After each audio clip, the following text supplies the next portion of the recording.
Hello friends, news app में आपका स्वागत है। आप इस पर सहमत हो सकते हैं कि राजस्थान कांग्रेस में सचिन पायलट और मुख्यमंत्री अशोक गहलोत के बीच लड़ाई में वास्तव में किसकी जीत हुई।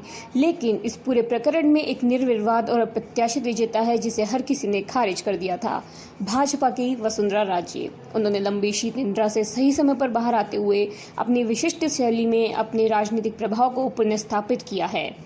राजस्थान के पूर्व मुख्यमंत्री और भाजपा के वरिष्ठ नेता वसुंधरा राजे ने एक बार फिर साबित किया कि भले ही आप उन्हें पसंद करें या उनसे नफरत करें, लेकिन आप उनको नजरअंदाज नहीं कर सकते। उनकी कार्यशैली या उनके कदाचित अहंकार पर शायद कईयों का आपत्ति हो, लेकिन उनके करिश्मा, उनकी अपील और राज्य में उनकी हैसियत पर सवाल नहीं खड़ा कर सकता। साल भर से अधिक समय से राज्य समर्थक दिल्ली स्थित भाजपा के केंद्रीय नेतृत्व द्वारा उपेक्षित महसूस कर रहे थे, लेकिन कांग्रेस की अशोक गहलोत सरकार को करीब एक महीने के लिए संकट में डाले रखने वाला हालिया सचिन पायलट प्रकरण उनके लिए एक वरदान साबित हुआ। इस प्रकरण ने अशोक गहलोत और राज्य दोनों को ही राज्य में और साथ ही राष्ट्रीय स्तर पर अपने नेतृत्व कौशल को साबित करने का अवसर प्रदान किया। जब मुख्यमंत्री अशोक गहलोत भाजपा पर अपनी सरकार को अस्थिर करने की कोशिश करने का आरोप लगा रहे थे तो राज्य चुप रही। उन्होंने कोई बयान जारी नहीं किया, बजाय इसके वो जन्मदिन की बधाइयां और छात्रों को शुभकामनाएं देने वाले ट्वीट जारी करने में व्यस्त थी।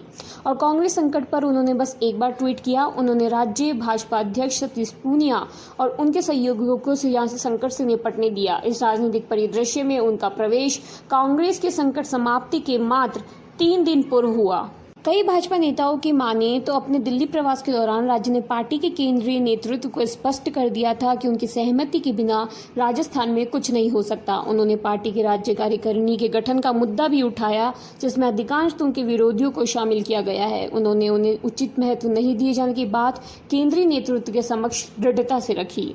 जयपुर के राजनीतिक गलियारों में होने वाली चर्चाओं की माने तो राज्य ने भाजपा नेतृत्व को स्पष्ट कर दिया था कि पायलट प्रकरण में उनकी राय नहीं ली गई और उन्हें भरोसे में नहीं लिया गया और वो कांग्रेस के युवा नेता को भाजपा में ले जाने पर सहमत नहीं थी। बताया जाता है कि इस समय राज्य को विधानसभा में भाजपा के 72 विधायकों में से आधे से अधिक का समर्थन प्राप्त है। प्राची गोयल के साथ अजय शर्मा की रिपोर्ट, जयपुर।